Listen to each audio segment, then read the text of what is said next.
The grand ballroom of Grosvenor House shimmered under the glow of countless crystal chandeliers, each facet catching light and scattering it into delicate rainbows that fell like whispers onto the polished marble floors. The air pulsed with the scent of orange blossom, lavender, and a faint trace of cigar smoke from the gentlemen assembled near the card tables. Music spilled from the upper gallery, the notes of a waltz tinkling like fine silver as the assembled crowd swayed and smiled in elaborate patterns. Yet beneath the grandeur and gaiety, tension curled like a serpent coiled just beneath the gilded surface. Adelaide stood at the threshold, her slender figure framed by the towering doorway, the soft folds of her pale blue silk gown cascading around her feet. Her golden chestnut hair was arranged with quiet elegance, each curl an artful brushstroke against her fair skin, the single pearl earring catching the chandelier's light and lending her an almost ethereal glow. She paused, careful not to betray the turmoil tightening around her heart. Across the room, every face turned as one woman entered, her sister, Cordelia. 19, younger by 3 years, an apparition in raven-black silk that seemed to swallow her pale frame into its depths. Her simple bunso, unlike the admired curls Adelaide had so carefully crafted, sat neatly at the nape of her neck, and her blue eyes, sharp, piercing, cut through any pretense with unapologetic clarity. On her slender finger gleamed the engagement ring, a diamond of considerable size and fortune, usually meant for Adelaide, the ring that should have been hers. Whispers crushed forward like a tide. Have you seen? She actually wore it. To the season's grandest ball, no less. Is it true? Has the Duke turned his attentions? The room fluttered with chattering voices, and some heads turned pointedly toward the Duke's box seated near the orchestra, where Sebastian stood watching with a storm behind his stormy grey eyes, his dark wavy hair slightly rumpled as though he had run a hand through it in frustration or desire. Adelaide's breath hitched as she caught his gaze. Her heart pounded not in triumph but in disarray. Sebastian had always been a promise made only in society's smiles, a coalition between families rather than a true alliance of kindred spirits. Yet beneath the weight of obligation, something unfamiliar stirred in his eyes when they met hers just then, a flicker of uncertainty, maybe regret, or a silent question unspoken. Cordelia swept forward with an assuredness that seemed rehearsed. She took the Duke's arm, a gentleman known for his stern brow and measured steps, and floated into the centre of the room. Cameras of whispered gossip focused on her every movement, as though measuring the palpable rupture between them. Adelaide stepped quietly into the crowd, her grace unwavering, but her heart was a tempest. The walls of the season's grandest ball, draped in velvet and glistening gold, suddenly pressed in too tightly, suffocating her with every polite smile and pointed glance. She closed her eyes for a breath, craving steadiness. Asterisk, this is only a beginning. Asterisk, she thought. Asterisk, only the surface of the war to come. Asterisk, asterisk, asterisk, asterisk, asterisk, asterisk, asterisk, asterisk, asterisk, asterisk. The morning light seeped gently through the lace curtains of the drawing-room.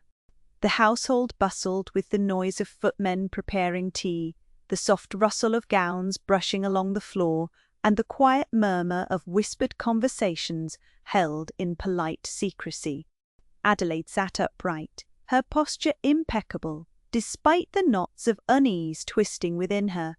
The weight of the previous night's humiliation spilled over in the questions she knew were about to be asked, even before the first visitor's carriage trampled the gravel outside. The first caller was Lady Marjorie Fenwick, a chilly woman with simpering blue eyes, who regarded Adelaide with the faintest hint of pity, edged with unmistakable cunning. Well, Miss Adelaide, or should I say Miss Cordelia now? Lady Marjorie's voice was honey-coated steel. I must confess to being quite taken aback by her forwardness last evening. Such a bold declaration at the Duke's side. One wonders what prompted such a sudden favour. Adelaide's lips lifted in a controlled smile, the pearl earring at her ear capturing the light as though winking in steadfast alliance. My sister's decisions are her own. Her voice was calm, serene, but the ache beneath was a sharp thorn she tucked away.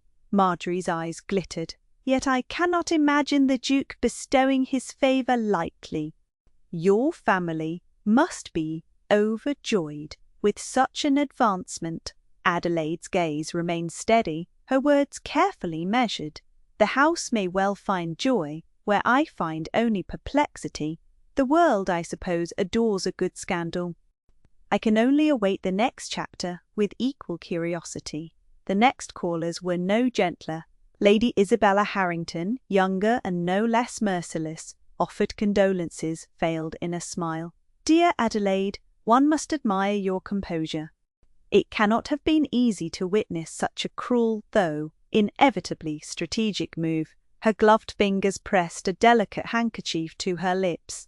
But of course, appearances are everything in this season, are they not? Adelaide inclined her head, turning the implied accusation silently. Indeed, Lady Isabella, I'm learning the delicate dance all too well, yet some dances feel more like shackles than freedom.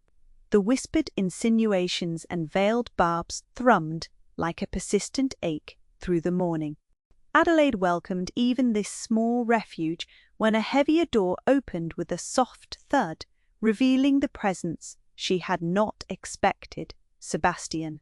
His dark hair was less tamed than the night prior, and his grey eyes held a storm that barely concealed something raw underneath. Lady Adelaide, he said quietly, voice barely above the hush of the room, I hope I am not intruding. He paused, and the faint scar on his cheek caught the sunlight as he inclined his head slightly.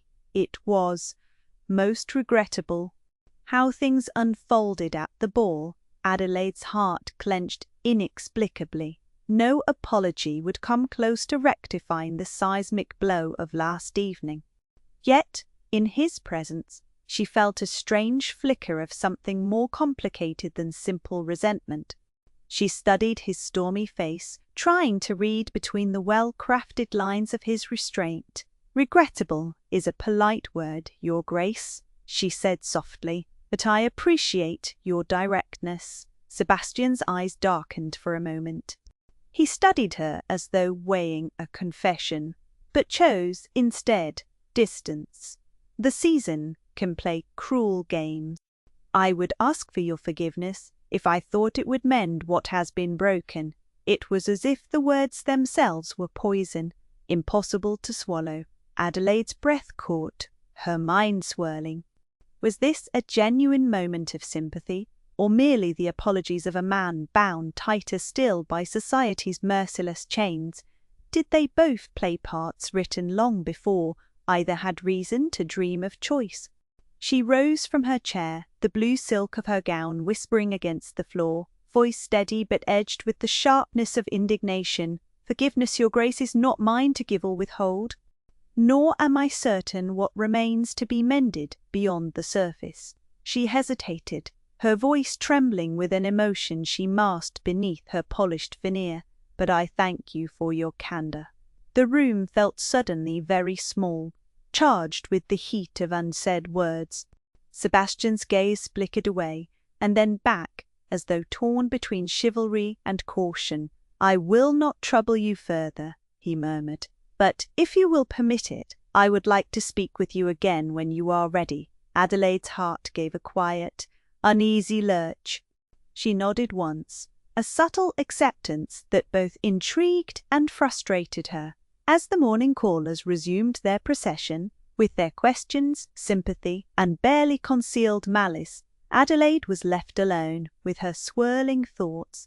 The season spun forward rapidly, a maelstrom of powdered wigs, whispered deals, and glittering ballrooms. Somewhere within it all, she would have to find a way to navigate between the lie of appearances and the truth of her own heart. Her sister had claimed the ring, claimed the moment, and Adelaide had chosen silence. But silence, she knew, was a language of its own, and sometimes it spoke louder than the loudest declarations. The night at Almack's was never short of intrigue, but that evening, beneath the chandelier's flicker and the murmurs that rose and fell like wind through dry leaves, Adelaide found herself entangled in a revelation harsher than the sharpest winter chill. The Grand Assembly, in the heart of London's most exclusive club, was awash in silks and whispers, the air thick with perfumed breath and the powdered breathlessness of gossip, both half-heard and deliberately muffled. Adelaide's silence gave her a certain invisibility, a refuge from prying questions, but it also made her more attuned to the subtlest vibrations of conversation, the sotto voce exchanges that were never meant for her ears, but fate had slid within reach. She drifted near the fringes of a small cluster of acquaintances near the ballroom's gilded mirrors. There were words, phrases, names carried on hushed tones, Montclair debts, broken promise, Harwood's claim, and then a glimpse of Cordelia's name. Her heart had stilled, a sudden drop in the pit of it, sharp and cold.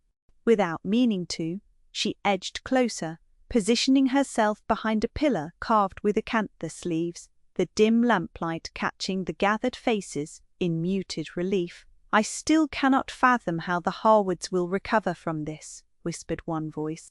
A lean gentleman with a wry twist to his mouth. "Lord Montclair's recklessness, more ruinous than anyone dared imagine. And they say the late Viscount's promise binds the whole." Adelaide's breath caught. "Promise?" she thought. "What promise?" Her fingers curled, knuckles white against the silk of her glove.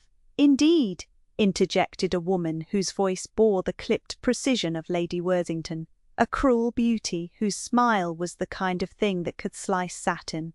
It was well known that the Montclairs threw themselves into debts laced with desperation. But the promise, well, that sealed their fate. A promise given to Lord Harwood Sr. to secure the family's future, or at least delay its inevitable collapse. Another voice, lower, gruffer, but laden with regret, dipped between them. "That's exactly why Miss Cordelia's engagement to the second son, Mr. Tum, Harwood, came as such a shock to everyone, especially Adelaide. She wasn't told, no one from the Montclair side was. It was arranged in the shadows, a marriage pact sealed behind closed doors to patch over the fissures." Adelaide's stomach twisted violently, a sick knot unravelling. Cordelia's engagement arranged without her knowledge? Her own sister, stepping into a role she had been denied unwittingly, like a pawn in some cruel game neither of them had fully grasped? The insult lay not merely in secrecy, but in the assumption that Adelaide might be blind, or worse, indifferent. She drew back precipitously, her pulse thundering against her ribs like a drumbeat of betrayal. The dance of lace and laser-sharp eyes passed her by, and the bright notes of harp and violin blurred beneath the storm of her thoughts. Cordelia's sudden claim wasn't just a spiteful act of ambition, Adelaide now saw. It was the shadow cast, long, by financial ruin, by promises broken, and alliances made in whispers and on desperate terms. As she retreated from the murmuring crowd, Adelaide's mind replayed every scratched line of her sister's secretive smile, every guarded glance that had always seemed too calculated to be mere youthful vanity. To be kept out of the loop, to have the threads of her sister's future woven in silence, felt like a deeper wound than the public spectacle of the ring. Back in her private chambers later that night, the flickering candlelight caught the pale glimmer in her eyes, reflecting a mixture of anguish, confusion, and a reluctant understanding of the cruel tapestry in which they were all entangled. Yet, even with the weight of years of invisible debts and promises looming over their family, Adelaide sensed the fragile threads of possibility.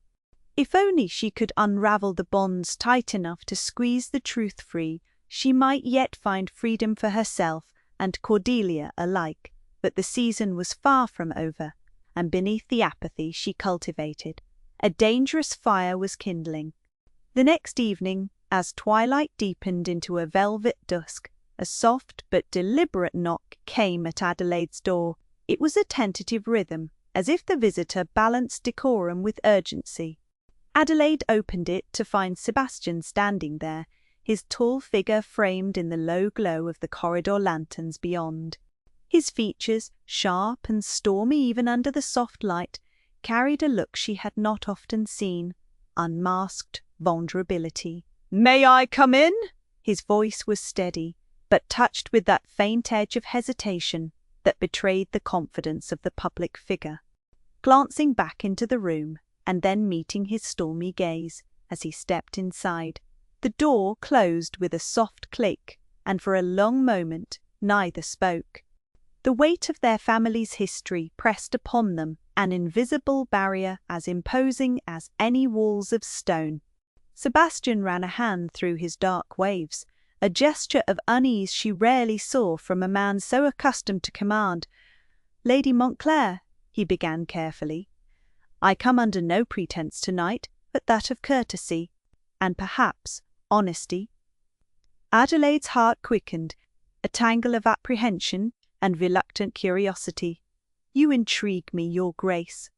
"Please, continue." He hesitated, then took a slow breath, as if tethering himself to the words. "In all my years preparing to become the next Duke, taking the mantle left by my father and grandfather, I have believed in duty as the compass steering my every choice.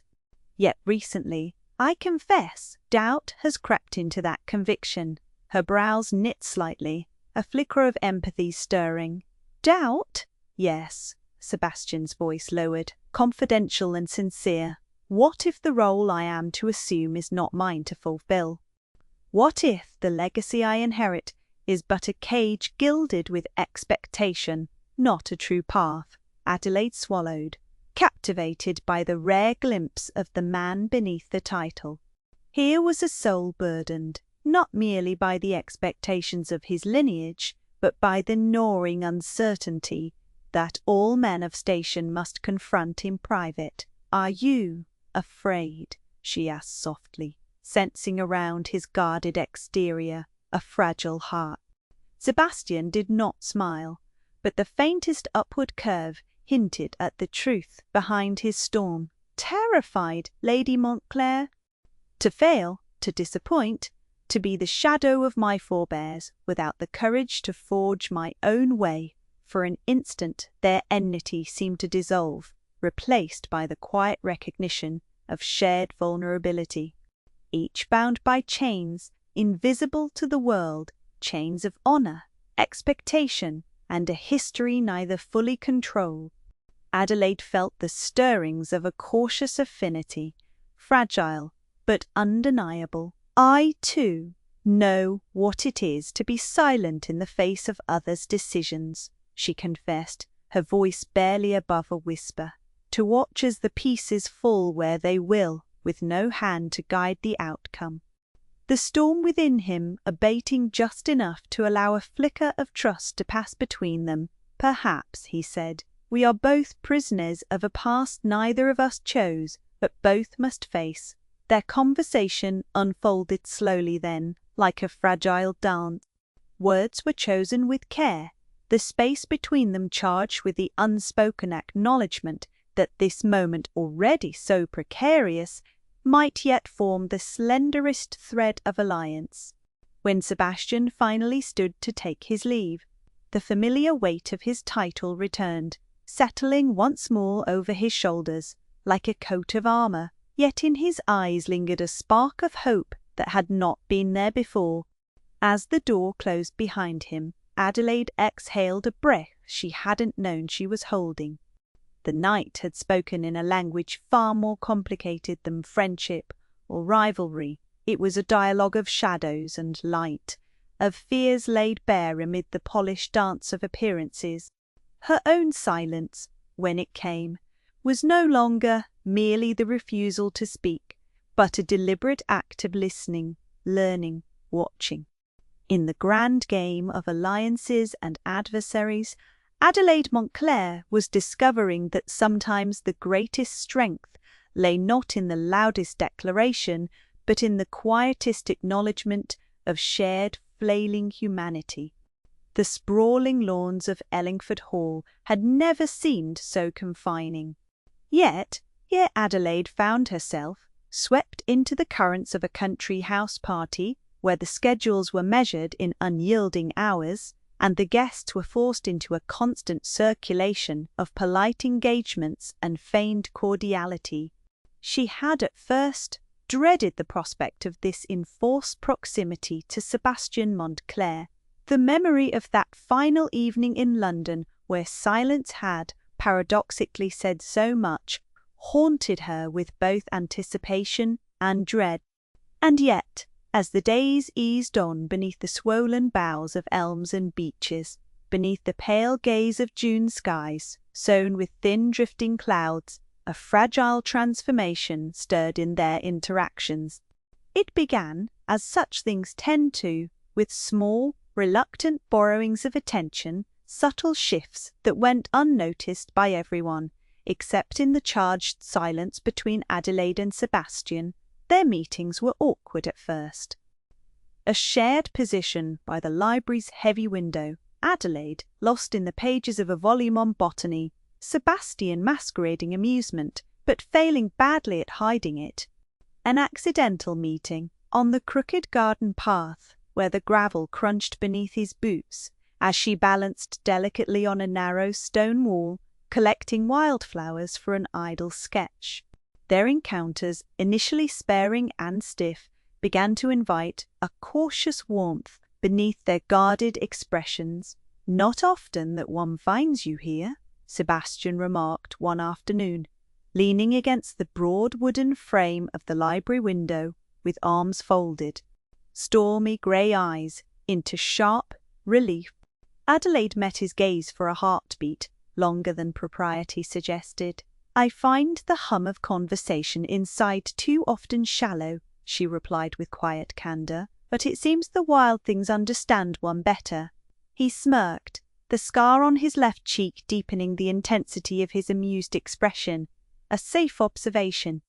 Though I suspect you find solace in discontent, Miss Montclair." She allowed herself a small smile, one that flickered briefly and was gone almost as soon as it appeared. "And you, Mr. Montclair? Do you find solace in company, or do you too seek refuge in the quiet corners of the world?" The latter, certainly. "Yet, in these halls, one must endure the pageantry." His voice lowered, a hint of vulnerability slipping through like a thread in the fabric of his usual self-possession. "Endure, yes, but not always unwillingly." The unspoken understanding, planting a seed of cautious kinship between them. Adelaide felt a flutter she dared not name, yet made no effort to suppress. "We have found ourselves trapped in the same gilded cage," she murmured. "Curious how such confinement fosters unexpected alliances." He inclined his head. "The more honest one's glance can become." An invisible barrier between them softened. Their conversations lengthened incrementally, from fleeting exchanges to moments marked deliberately by silences filled with mutual recognition, tastings of wit and insight, carefully offered, never overstepping delicate lines drawn by society's expectations.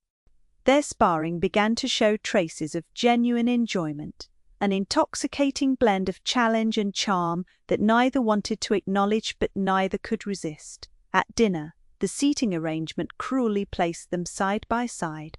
Adelaide's pulse quickened as he leaned in to pass her the salt, his hand brushing hers in a manner too casual for the ethereal tension of the moment.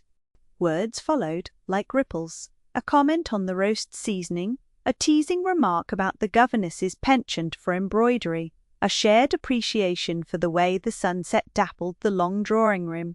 "Are you always so incisive in your observations, or am I merely fortunate in your company tonight?"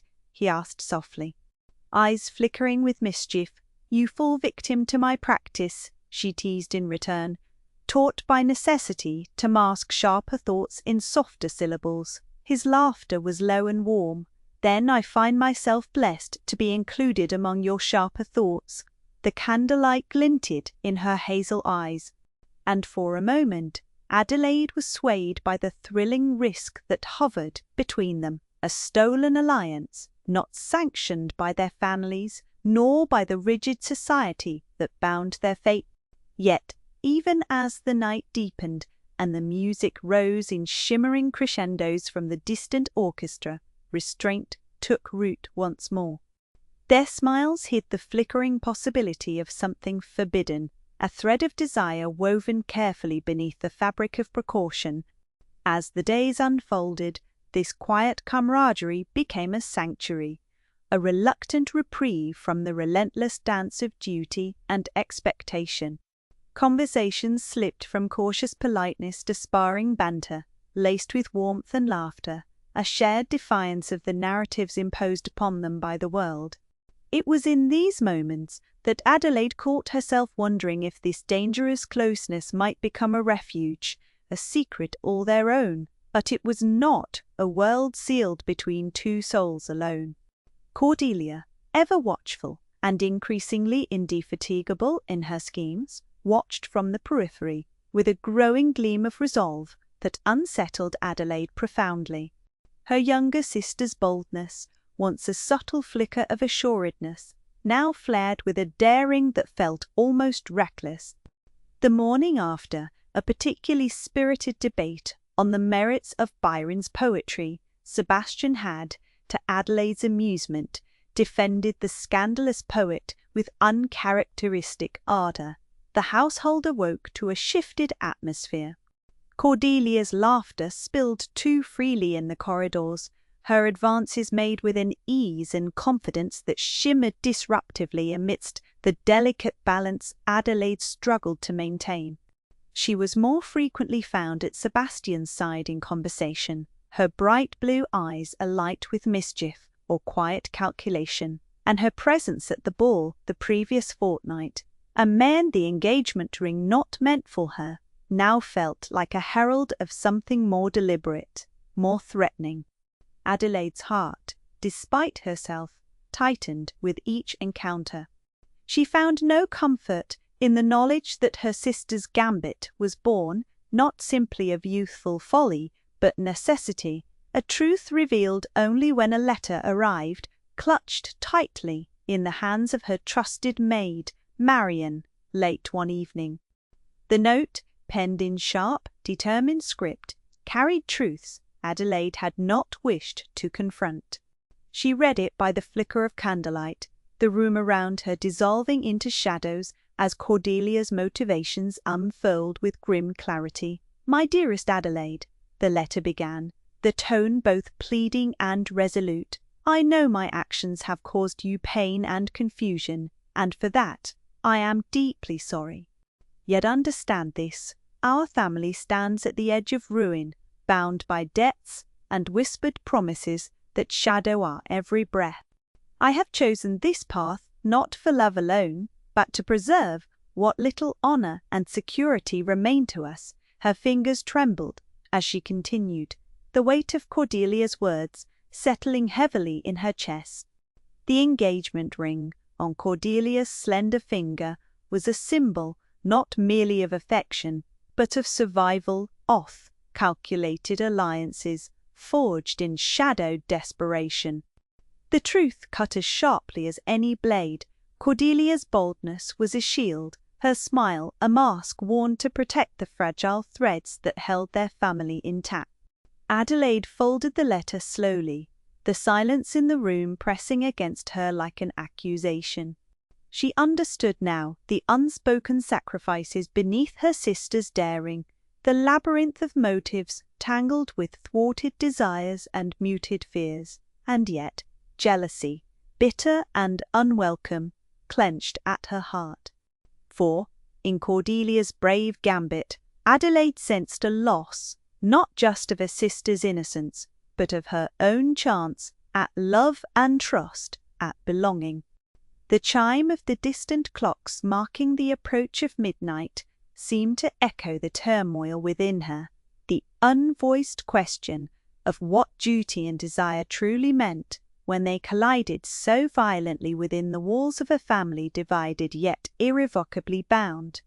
Adelaide rose silently from her chair, clutching the letter as if it were both a weapon and a talisman. Beyond the window, a breeze stirred the summer leaves, whispering secrets in a language only the twilight could understand. Her mind swirled with the possibilities now laid bare, the fragile dance of alliances, of hearts concealed beneath layers of obligation and fear. She realized, with a somber clarity, that the game was no longer about silent endurance.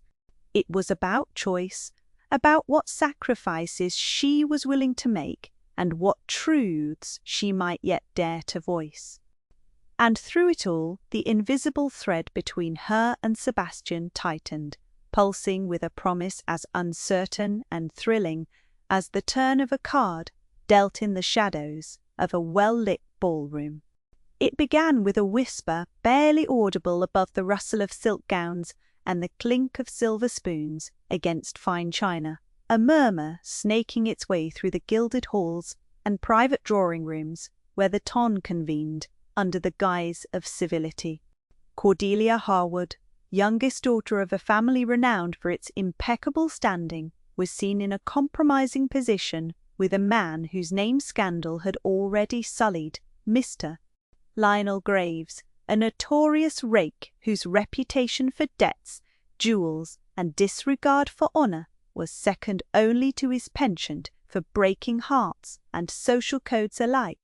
The first telling came to light at Lady Melrose's salon, where a breathless figure, cheeks flushed with excitement, or perhaps more potent shame, relayed the forbidden encounter with wide eyes. I swear, it was just there in the hedge maze during the Countess's summer fête.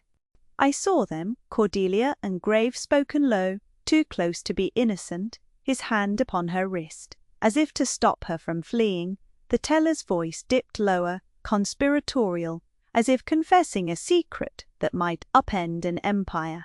And no sooner were they parted than he lunged after the bouquet girl, his smile as leering as a wolf's at the full moon. The whole garden saw. Gossip, once sown, spread like wildfire among the fledgling debutantes and their ever-watchful chaperones, hopping from whispered confidences in carriage rides to scandalous speculation flitting from mouth to ear beneath the chandeliers of every ball. The Harwood name, once a talisman of grace and fortune, shimmered with an unsettling new glare. Whispers of impropriety clung to the family like a dusting of ash, darkening glances cast even from those who had long professed admiration. Adelaide felt it first as a pinprick against her skin, subtle but inexorable. At Rougemont House, her sanctuary amidst the tempest, her governess's glance shifted with unnatural sharpness. The servants' murmurs grew low and furtive, and even Sebastian's gaze, once a harbour of unspoken understanding, seemed to fracture beneath the weight of newfound doubt. They did not speak of Cordelia aloud, never directly, but the insinuations hung between words like a thick fog, choking the clarity from every conversation. Invitations once eagerly proffered grew sparse, and the subtle turn of heads when her family entered a room stung like a whispered rebuke.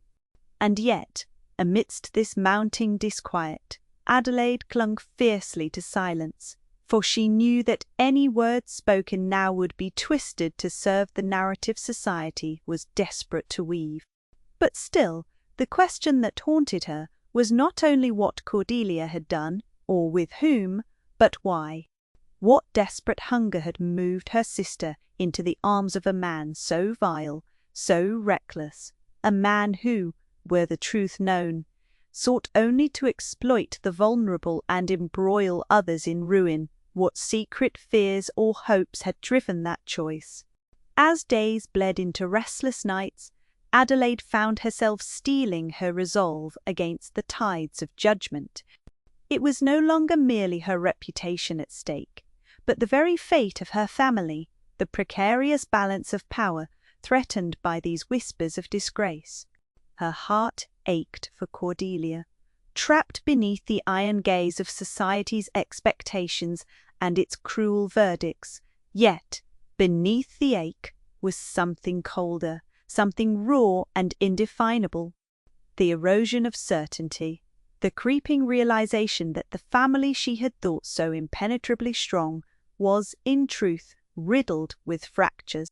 The culmination came one bleak afternoon when, summoned by a pallid note delivered with the air of dire importance, Adelaide found herself standing facing the imposing doors of Rougemont Hall, the ancestral home from which her father had long held sway, mute witness to years of whispered arguments and cold silences. The air was heavy with impending rain, the grey skies pressing down upon the city in sombre weight. Her heart beat a fierce tattoo in her chest as she stepped through the threshold, each footfall a defiant declaration against the quiet dread pooling within her. The drawing-room into which she was led was dim, the curtains drawn aside only enough to let a pallid shaft of light catch motes of dust swirling in the air. He sat there, her father, Lord Harwood, a figure as towering in presence as he was diminished by absence. His dark hair was streaked with silver, and the weariness in his eyes spoke of battles she had never witnessed, but had always felt the consequences of. He looked up as she entered, surprise flickering across his face before settling into a mask of austere control. "Adelaide," he said, voice low and measured, "to what do I owe the unexpected privilege?" Her throat tightened, but she met his gaze steadily.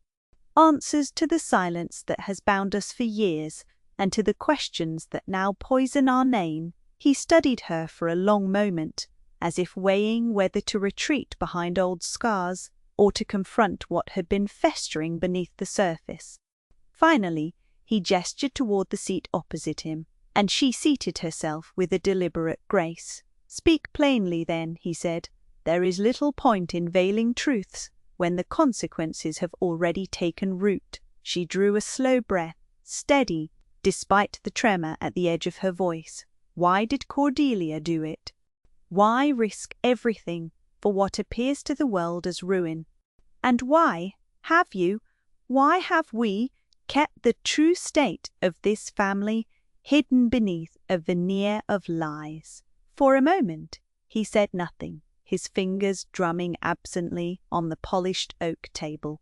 Then, with a heavy sigh that seemed to release decades of burden, he began.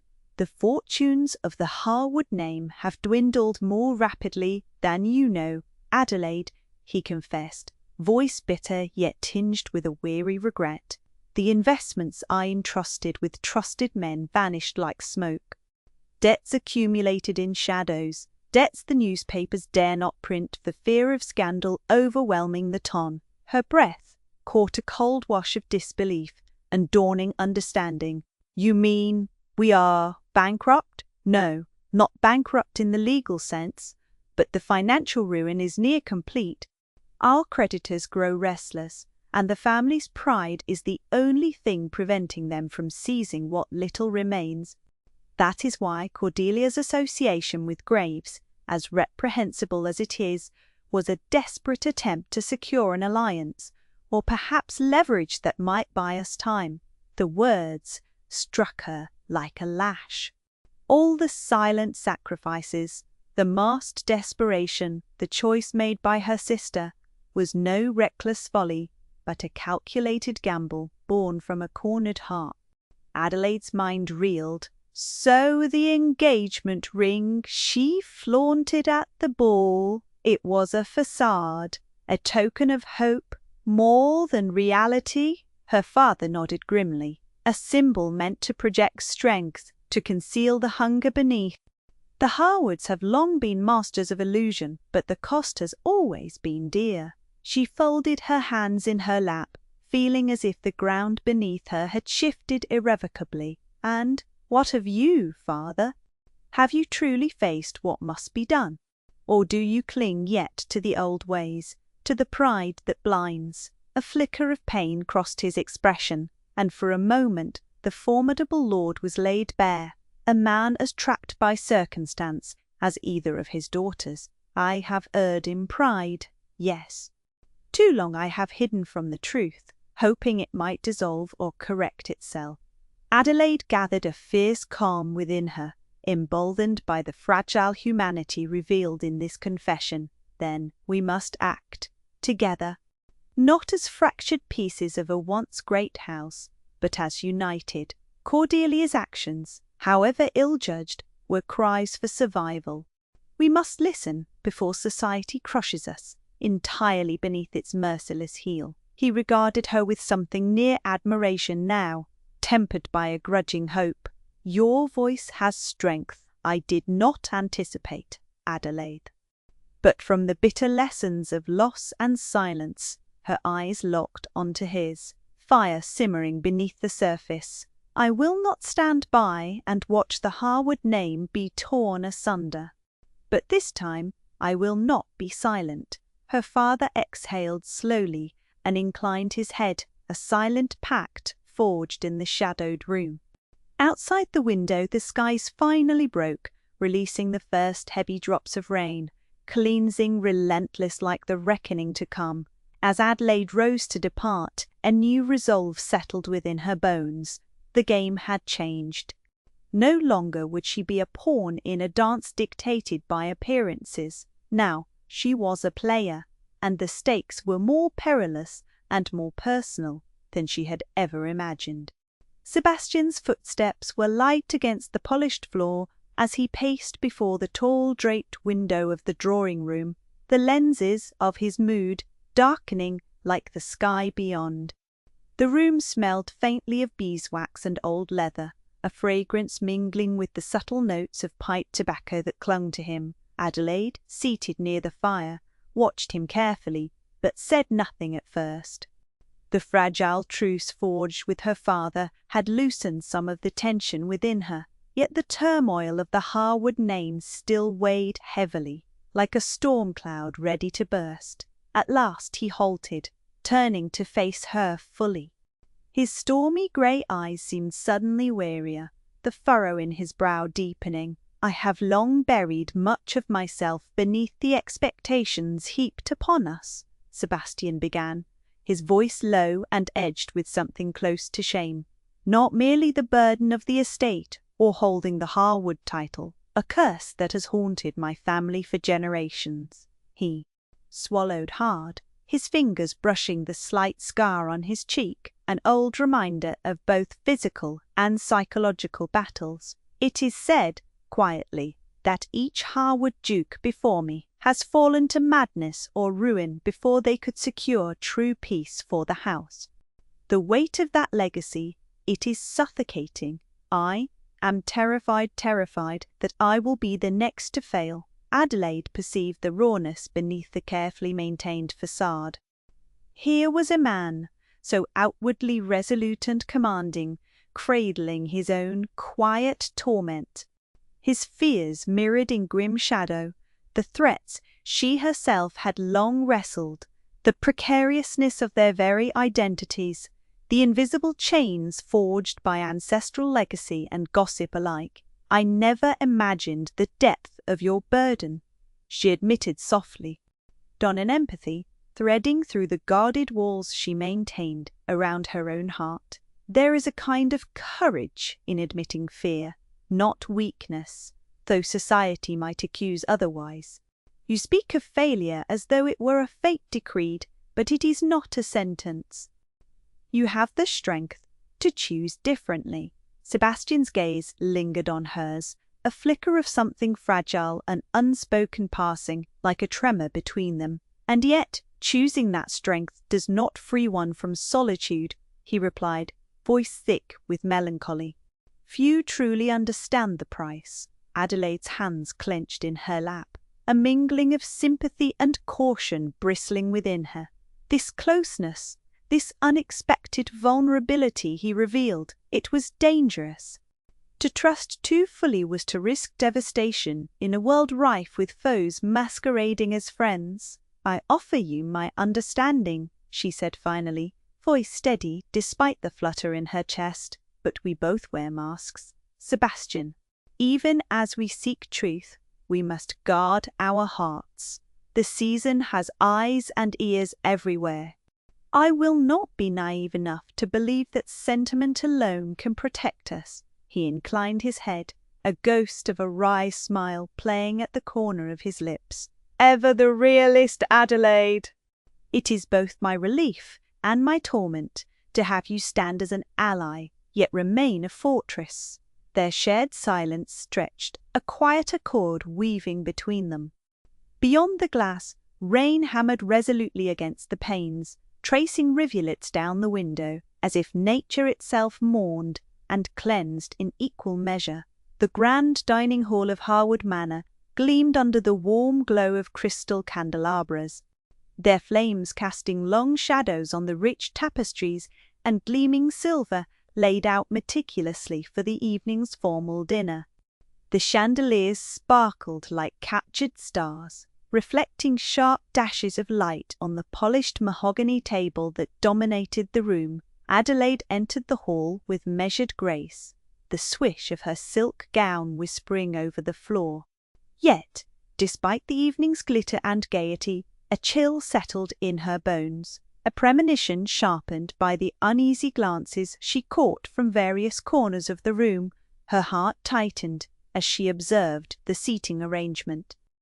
To her dismay, and not without deliberate intent, she had been placed below the salt, at the far end of the table, away from her father and the circle of prominence that was clustered near the Duke's seat. A subtle but unmistakable slight engineered by her father's new bride, Lady Agatha, whose thin smile gleamed with malice as she presided over the head of the table. The distinction was ancestral yet merciless. The salt, a symbol of fortune, protection, and honor, divided the elite from those of lesser standing.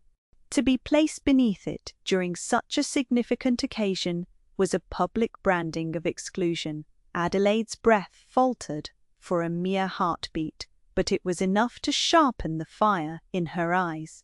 She pressed her lips together, the faintest lift of a curl defying the humiliation. There would be no outburst, not tonight, when every whispered observation threatened to become a blade. She took her seat with poise, her posture the epitome of quiet dignity.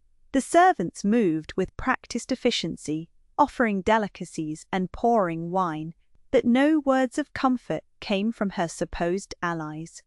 Across the room, Sebastian noticed immediately. His eyes darkened with a mixture of irritation and admiration. He rose, closing the distance between them before lowering his voice to a murmur that only she could hear. "Do not let Lady Agatha's trivial machinations touch your spirit," he said, the weight of his tone both protective and approving. "You hold more sovereignty in this room than she ever will." Adelaide glanced up, a flicker of warmth in the storm. "It is a game she plays to unsettle me," she replied, voice controlled but firm. "A game too small to command my defeat. I have survived greater indignities with less composure." Sebastian's gaze dropped to her slender fingers, clasped lightly on the tablecloth. "Yet your victory lies not in wrath, but patience. In holding yourself with such calm defiance, you unmake her power." A flush of gratitude warmed Adelaide's cheeks, but she looked away briefly, collecting herself amid the shifting currents of scandal and expectation that surrounded them.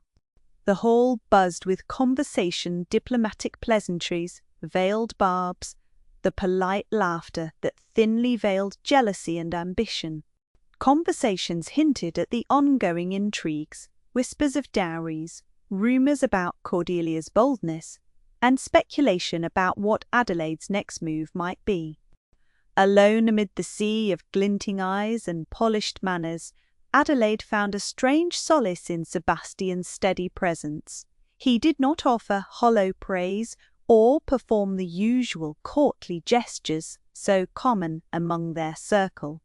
Instead, he simply watched, an unspoken vow shimmering in the depths of his gaze. For all the disgrace implied by her placement below the salt, Adelaide's spirit soared in its quiet rebellion. The crowd might choose to judge by appearances, but she knew the truth beneath, the truth that only a few dared acknowledge. Power often hid in silence and subtlety, in the spaces between words, and in the dignity with which one bore injustice. And in that moment, seated beneath the salt but unbowed, Adelaide understood that her strength was a force growing, unseen but undeniable. All it needed was time, and the right moment to surge forth. Sebastian raised his glass in a discreet toast, catching her eye with a faint but sincere smile. Adelaide returned it, her own smile poised delicately on the edge of promise and challenge. The dance was far from over, and the stakes, both perilous and personal, continued to entwine their fates. As the evening pressed onward, Adelaide felt the pulse of the Harwood legacy thrum beneath polished floors and gilded ceilings. It was not a chain, but a forge, shaping them all, fractured, fierce, and unyielding, into something new. The reckoning, she knew, was coming, and she would meet it, not as a silent sister in the shadows, but as a force grown from all her losses and silent truths, a player ready to claim her part in the story at last. The low murmur of the concert hall was a swell beneath the melodies that floated through the air like a delicate veil. Harps twanged softly, flutes sang clear and high, and yet beneath it all an unsettling current pulsed, one that neither the musicians nor the audience seemed prepared to recognize until it was too late. Adelaide sat poised in her box seat, her gloved hands folded neatly in her lap, watching the performance with the measured interest befitting her station. The music was sublime, each note a balm to her restless thoughts, a fleeting escape from the games of society and the lingering ache of unspoken truths. Yet on the edge of her awareness, she was also alert to a distant discord. It came from the gallery opposite, where her sister Cordelia had taken her place, not as a silent shadow, but as a tempest barely contained. Cordelia's eyes, usually so cool and reserved, had grown wild with desperation these past few nights. The soft arches of her face had developed a sharpened edge. Her glossy black hair, often tamed in a simple bun, now seemed dishevelled, as if refusing its bonds. She fidgeted continuously, tapping a restless finger against the gilded railing, her pale complexion flushed beneath the choking heat of the crowded hall. Adelaide's heart clenched as she watched, knowing how fiercely Cordelia wanted to be seen, not as the quiet, pale sister who stepped behind the limelight, but as someone with agency, someone capable of stirring the room. But the season did not invite reckless acts from young ladies, especially not those wrapped in scandal. The music swelled into its crescendo, when suddenly Cordelia's chair scraped backwards, too loud and abrupt in the hushed splendor of the hall. A sharp gasp rippled through the audience, eyes turning like drawn arrows toward her. She cannot contain herself, a voice whispered somewhere behind Adelaide, sharp with derision. Cordelia's gaze darted about like a cornered bird before hers settled in the score upon the harpist, an austere woman with the focus of a saint. Then, impossibly, Cordelia's voice broke through, clear and trembling. "How can you play the fallen rose without feeling the sorrow it bears?" Her words, carried by the stillness, echoed loud as a bell. The harpist faltered, her fingers slipping on the strings, uncertainty creeping through the audience like a shiver of cold air. Outrage sparked, glimmers of scandal flashing in glances exchanged like secret daggers. Adelaide's breath hitched. Desperate to temper the growing outrage, she rose smoothly from her seat, the silk of her gown whispering as she crossed to the railing. She leaned down, her voice steady but forceful enough to carry. "Cordelia, this is neither the time nor the place." The sisters' eyes met, cordial armor against the clash of propriety and desperation. "Adelaide, must I always be the shadow beneath your light?" Cordelia whispered, just loud enough for no one but her sister to hear. Adelaide's lips pressed into a thin line. The fire in Cordelia's eyes was something she recognized, raw and dangerous, born from loneliness and rage at being silenced. Yet to shield her was to walk a finer line between protection and enabling scandal. "This is no light to walk under, Cordelia. There are eyes watching. And not all are forgiving." "Forgiveness isn't in the cards for me," Cordelia replied bitterly. "But I cannot breathe in silence any more." Before Adelaide could respond, a sharp cough from behind shook the room's fragile calm. Heads turned, whispers weaving tight like a net. "Miss Harwood." The concertmaster's voice was measured, yet laced with the cold steel of rebuke. "Your behavior disturbs the performance and the audience. I must insist you compose yourself, or be asked to leave." A flicker of panic crossed Cordelia's face, an unfiltered glimpse of a girl cornered by her own desperate acts. Adelaide's pulse hammered, the resolve within her crystallizing. Stepping beside her sister, she turned with an air of calm authority, voice clear, for all within reach. "Cordelia's spirit is as untamed as ever, but I assure you she means no harm." Perhaps a brief pause is required, and a moment's understanding. Murmurs rose again, some skeptical, others intrigued by the unexpected intervention. "I beg your pardon for the disturbance," Adelaide continued, inclining her head graciously toward the musicians and patrons alike, "and trust the performance will proceed undisturbed henceforth." The concertmaster hesitated, glancing at Cordelia's trembling figure, then back at Adelaide's composed mien. With a curt nod, he acquiesced. As the music resumed, now undergirded by a taut attention, Cordelia's breath hitched beside her sister. "Why do you always shield me, Adelaide? Why do you not let me fall, so I can learn to rise on my own?" Adelaide placed a slender, steadying hand on her shoulder. "Because I refuse to let the world decide your worth before you have the chance. Because I know the battles you face both within and without." Cordelia's gaze softened, just for a whisper of time. "Thank you," she murmured. It was not a perfect peace, not a victory won outright. But in that moment, Adelaide understood the war for Cordelia's soul was far from over. Yet she would fight it. Silent guardian turned fierce champion, whatever the cost. Asterisk, asterisk. Asterisks, asterisk, asterisk, asterisks, asterisk. The early June sun fell in golden shafts through the tall windows of Sebastian's estate, casting long shadows across the library where Adelaide found him waiting. The room smelled of aged leather and polished wood, a sanctuary from the relentless heat and the relentless expectations of society. Sebastian stood near the hearth, the flicker of the firelight catching the rough edges of the scar etched across his left cheek, giving him the aura of a man who had endured battles both literal and figurative. His stormy grey eyes caught Adelaide's entrance, steady and unreadable, before the faintest curve of a smile tugged at the corner of his lips. "I trust the evening gave you cause to reflect," he began, voice low and deliberate. Adelaide inclined her head, folding and unfolding a delicate lace handkerchief. "Indeed, the season is a maze with no clear exit." A wry laugh escaped him. "And yet, some find ways to carve new paths when the old ones collapse." His words, layered with meaning, stirred something in her, a mixture of hope and caution. Sebastian had been an enigma, wrapped in duty and veiled intentions, since the moment they first crossed paths. Then, without preamble, he stepped forward, breaking the carefully maintained distance.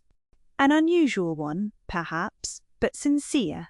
Her brows lifted in cautious query. "I need someone I can trust to oversee part of my estate, specifically a new venture involving the management of the grounds and several tenant farms. It requires discretion, intelligence, and unwavering commitment." Adelaide blinked. To manage part of a duke's estate was an honor rarely extended to women, and even rarer still to one unaligned by marriage or fortune. The implications were staggering. "Why me?" she asked, voice barely above a whisper. Sebastian's gaze held hers, unwavering. "Because you are more than the quiet sister, Adelaide. You observe, you understand, and you possess a strength that cannot be ignored. Your resolve during last night's affair confirmed this. I believe you have the capacity to transform what has long been held stagnant.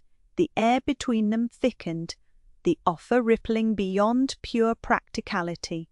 It was an invitation into a world where she might define herself not by family name nor whispered speculation, but by her own merit. "I would accept," Adelaide said after a moment's hesitation, "but I must ask the consequences. Such a post, given to a woman especially, it will spark gossip, perhaps even scandal." Sebastian's smile deepened, a hint of defiance shining through. "Let them talk. The winds of change are long overdue, and perhaps it is time the world heard from a different voice. Yours." She felt a spark, fragile yet burning, that rare thrill of being seen not as a possession, but as a partner. The lines between duty and desire blurred, tangled in unspoken promises and undeniable respect. "Very well," Adelaide said finally, determination ringing clear. "I accept your offer." Sebastian extended his hand, a gesture both formal and intimate. When she took it, the contact was electric, sealing a pact that was as much about trust as it was about something more elusive, an alliance that might yet alter the course of their entwined fates. As she turned to leave the library, Adelaide felt the weight of new responsibility settle over her like a mantle. Behind her, Sebastian's voice floated softly. "The dance continues, Adelaide. And now, you lead." Outside, the gardens shimmered with the colors of summer, endless and full of possibility. Adelaide allowed herself a quiet, steadying breath. The path ahead was uncertain, fraught with perils and promises, but it was hers to tread, and for the first time she was ready to take the first step. Whispers curled through the gilded halls of London, like smoke, twisting and curling into dark tendrils of speculation that refused to settle. They spoke of Adelaide, that quiet presence who had, only weeks before, seemed content to linger in the soft shadow of her elder sister's brilliance, and now held a power no one had anticipated. The ton, which thrived on secrets half-spoken and alliances cast in velvet and lace, buzzed with a dangerous intrigue. That Adelaide held the key to a hidden inheritance, one that might shift the delicate balance of fortune. Cordelia's engagement, once thought ironclad, now trembled on uncertain ground. The news seeped outward, threatening to shatter her prospects, and perhaps more chillingly, the fragile hold their father retained over both his daughters and their futures. Lord Halberd, a man whose pride was as sharp as the creases perpetually etched into his fine waistcoats, felt the ground shift beneath him, and his control faltered, if only for a moment. The rumours threaded through society's drawing-rooms and whispered between bouquets of orange blossoms and Versailles fans. Adelaide, however, made no effort to dispel, deny, or even acknowledge them. Her silence was a fortress, a statement far louder than protestations. The eyes that sought explanation found only the unreadable curves of her face, the calm steadiness of her deep hazel gaze. To some, it was maddening, this restraint. To others, intoxicating. In a world where women were expected to explain, to justify, to unveil their hearts on demand, Adelaide's refusal to speak became an act of rebellion, wielding silence like a weapon sharpened by the pain of betrayal. The Ton's sharpest tongues attempted to pierce her quietude, but Adelaide met their glances with a measured calm that unsettled more than any storm of words could. She did not need to defend herself. She simply was. And in that serene defiance she claimed a power all her own, one that unsettled the established order more than any scandalous revelation could have. At the penultimate ball of the season, the weight of this tension hung heavy, suffocating the glittering gaiety like a sudden thunderstorm blotting out the sunlight. Chandeliers spilled crystal light over the gathered elite, their jewels twinkling in mirth that had lost its innocence. The air trembled with quiet expectation, a charged hush that foretold disruption beneath the surface of perfect gowns and polished manners. Cordelia, with her glossy black hair and piercing blue eyes, tried to navigate the ballroom with the grace she had been taught, but the strain was evident in the slight tremor of her hands and the brittle lift of her smile. Lord Halbert was a presence looming over her, his reputation, his ire, his retreat from the social scene since the rumours began to circulate. The fragile veneer of their family's unity cracked and splintered beneath the eyes of the Ton. The moment it came was sudden, like a blade drawn in the middle of a whispered conversation. Lord Halbert, his pale complexion flushed with anger and wounded pride, stepped forward, his voice carrying across the room, sharp and cold. "Cordelia," he said, his words ringing clear and formal, "you have forgotten what is expected of our name. I have tolerated much." His eyes flicked briefly to Adelaide, "but I will not allow scandal and disobedience to bring ruin upon this house." The gathered crowd murmured, their previous delight drained away like warmth from a forgotten fire. Cordelia's eyes widened, tears pooling unspilled as her father's rebuke left her exposed, vulnerable. It was a public unravelling, a fracture made bare for all to see. Her posture was as straight and steady as the pillars lining the ballroom, unshaken, unyielding. Her face betrayed no hint of triumph or sympathy, only a composed, dignified reserve.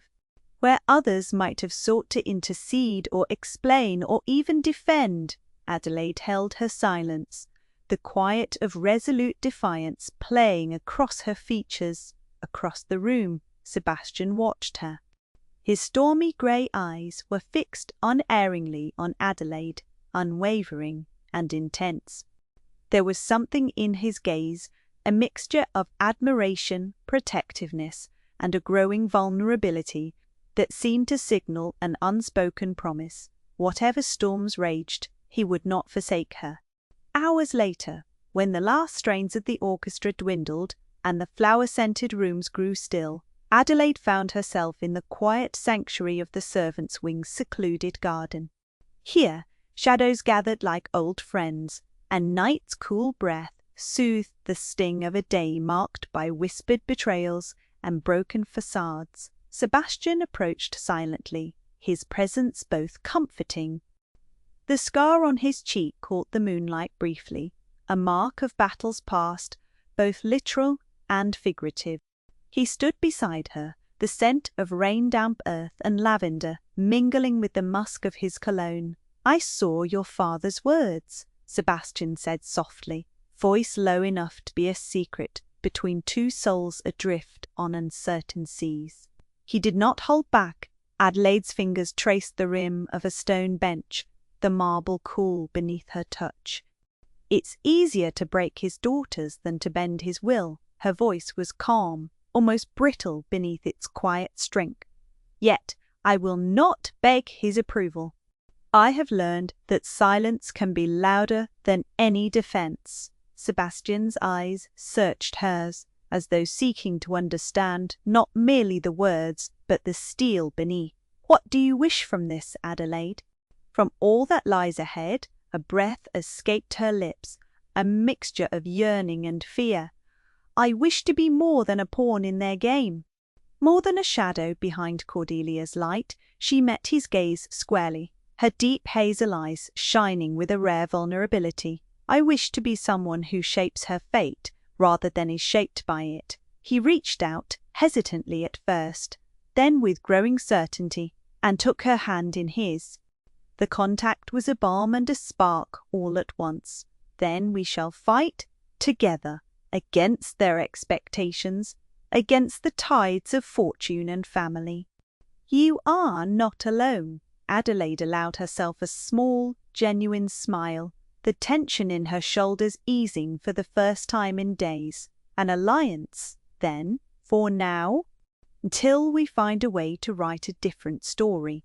The final ball of the season unfolded like a dream layered with silk and starlight.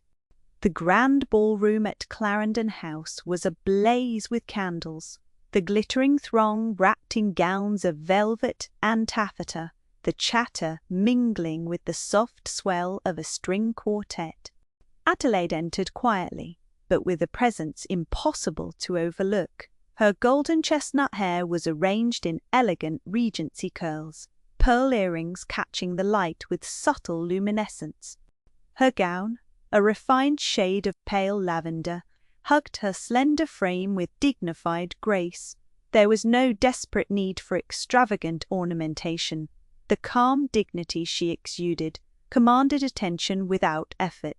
As she moved through the room, conversation paused, and eyes turned not out of curiosity or judgment, but with an undercurrent of respect and admiration. Her silence, once mocked or misunderstood, now spoke volumes. When Sebastian appeared by her side,